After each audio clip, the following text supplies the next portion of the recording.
இயேசு கிறிஸ்து ஐசுவரிவான்களை வெறுத்தாரா? வேதத்தில் சில இடங்களில் இயேசு கிறிஸ்துவை சில ஐஸ்வரிவான்கள் வந்து சந்தித்ததாகவும், அவங்க அவர்கிட்ட கேட்ட சில கேள்விகளுக்கு இயேசு கிறிஸ்து முன்னுக்கு பின் முரண்பாடாக பதில் சொன்னதாகவும் பதிவாகி இருக்கிற மாதிரி நம்மளால் வாசிக்க முடியும். இதை போதிக்கிற நிறைய போதகர்கள் இயேசு கிறிஸ்து பணக்காரர்களை விரும்புவதில்லை அப்படிங்கிற மாதிரியான ஒரு போதனையை போதிப்பாங்க. ஆனால் உண்மையிலேயே அந்த சம்பவங்கள் வேதத்தில் என்ன மாதிரியான போதனை நமக்கு கொடுக்குதுன்னு நம்ம தெளிவாக ஆராய்ச்சி செஞ்சு படித்தா அதுக்குள்ளே இருக்கக்கூடிய ஒரு ரகசியத்தை நம்மளால் புரிஞ்சிக்க முடியும். ஒரு பணக்கார வாலிபன் இயேசு கிறிஸ்து கிட்ட வந்து, ரபி, நித்திய ஜீவனை சுதந்திரித்து கொள்ள நான் என்ன செய்ய வேண்டும் அப்படின்னு சொல்லி இயேசு கிறிஸ்து கிட்ட கேட்பான். அப்போது அவர் கட்டளைகளை போய் கை கொள் அப்படின்னு சொல்லுவார்.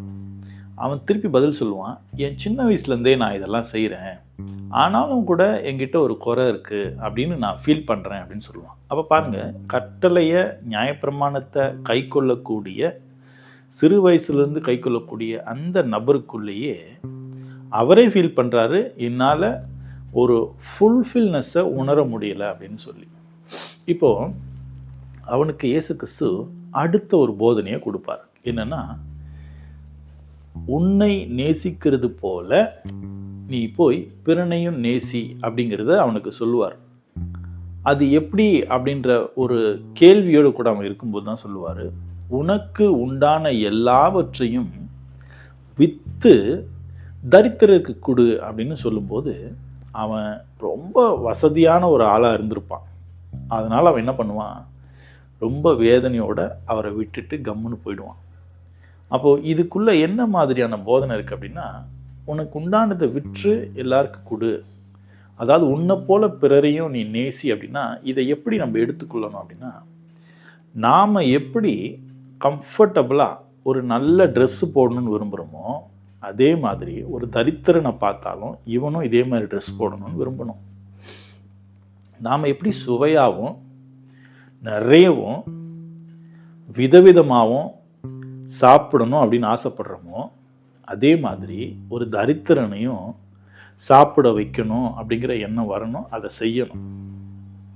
நாம் எப்படி ஒரு நல்ல வீட்டில் நிம்மதியாக ஏர் கண்டிஷன்லாம் போட்டுக்கிட்டு இருக்க விரும்புகிறோமோ அதே மாதிரி உங்கள் சபையில் வரக்கூடிய ஒரு ஏழை விசுவாசியும் இருக்கணும் அப்படின்னு சொல்லி நீங்கள் ஜெபம் பண்ணிக்கிட்டு இருக்கக்கூடாது. அதுக்கு அவங்களுக்கு நீங்கள் கொடுக்கணும். இது முடியுமா? எந்த பாஸ்டராலையும் இதெல்லாம் முடியாது. ஏன்னா கொடுங்க கொடுங்க கொடுங்கன்னு வாங்கிக்கிட்டே இருப்பாங்க. ஒரு நாளும் அவங்கக்கிட்டேருந்து எதுவுமே திரும்பி வராது. பிகாஸ் அது ஒரு ஒன் வே டிராஃபிக் மாதிரி. ஆகவே அன்பானவர்களே, இயேசு கிறிஸ்து பணக்காரர்களை வெறுக்கிறாரான்னு கேட்டிங்கன்னா இல்லை. இயேசு கிறிஸ்து பணத்துக்கு நீங்கள் அடிமையாயிடாதீங்க அப்படின்னு தான் போதிக்கிறார். பண ஆசைக்கு நீங்கள் அடிமையாயிடாதீங்க அப்படின்னு போதிக்கிறார்.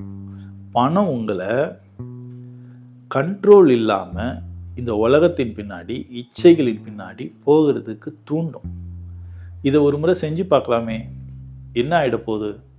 ஏதாவது பிரச்சனை வந்தால் நமக்கு தான் பணம் இருக்கே, ட்ரீட்மெண்ட் பார்த்துக்கலாம், லஞ்சம் கொடுத்துடலாம், தப்பிச்சிடலாம்.